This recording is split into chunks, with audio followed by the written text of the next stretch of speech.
This exercise is called the squat to pike. So kind of self-explanatory. Most exercises that are trying to target hamstring flexibility, we keep the knees locked and then flex the hips to put the hamstrings on the stretch. In this exercise, we're basically doing the opposite. We're flexing the hip while bending the legs and then locking the hips into position. And from this position, trying to extend the knees as much as possible to place the hamstrings on the stretch. To make it easier to find kind of the right activation, we're gonna add a little bit of a target to give ourselves some feedback. So you can start by placing a block basically just at the hip crease, so that when I'm bending into my shallow squat with only about hip width distance between my feet, I'm basically trying to squeeze this block between my stomach and my thighs. I'm trying to really keep a strong contraction.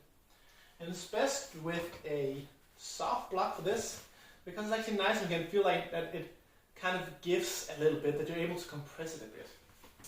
So anyways, I'm going to get into my squat position, squeeze the block, and then from this position I'm going to try to extend the legs as much as possible without losing this contraction or this squeeze on the block. Yeah? You might not be able to extend the legs completely and get a lockout. That's completely fine, as long as you're fighting to straighten the legs, so you're getting the correct activation. You are on the right path.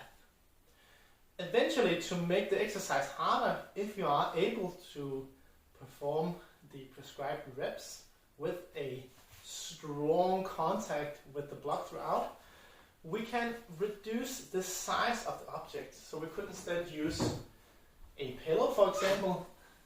That's going to be a bit harder. Or a nice tool for this is actually a rolled up yoga mat, because I can start with a nice kind of fat roll, keeping that in position.